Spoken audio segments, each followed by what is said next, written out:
WhatsApp guys, सब खैरियत? तो आज वो दिन आ ही गया घर लौटने का। জিনিসপত্র নিয়ে মা দাঁড়িয়ে আছে, এখানে মামা আর ভাই আমাদের ছাড়তে এসছে। সো 6:50-এ আমাদের ট্রেন চলে এসেছে, Ranchi to Howrah superfast express.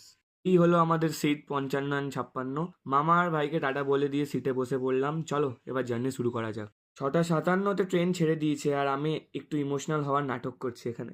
As always ট্রেনে যেটা আমার কাজ আছে, নেটফ্লিক্স অ্যান্ড চিল, ওটাই করছিলাম। ওইদিকে মা দেখি আমার নিউ ব্লগটা দেখছে। তোমরা না দেখে থাকলে দেখে নিও কিন্তু। বাইরের সিন দেখতে দেখতে দেখি ওয়েস্ট বেঙ্গল পুরুলিয়ায় ঢুকে গেছি। বেঙ্গল এসে গেছি তো আলুর চপ তো খেতেই হবে। সো এখন বাজে 10:26। চলো একটু পেট পুজো করা যাক। সো দিদা সকালে উঠে আমাদের জন্য এত কিছু বানিয়ে দিয়েছিল। থ্যাংক ইউ দিদা এত কষ্ট করার জন্য। তো খাবার ফিনিশ করে 1 কাপ চা নিলাম মন তৃপ্তি করার জন্য। সো পেট পুজো তো ডান, এবার হলো ঘুমানোর পালা। একটা ভালো ঘুম দেওয়ার পর দেখি খড়গপুর পৌঁছে গেছি। ছোট ট্রেন থেমেছে বলে তাই একটু ভেজিটেবল চপ নিয়ে নিলাম। এবার আমরা নিজেদের ডেস্টিনেশন পৌঁছে গেছি, হাওড়া। তো আজকের জন্য এতটাই।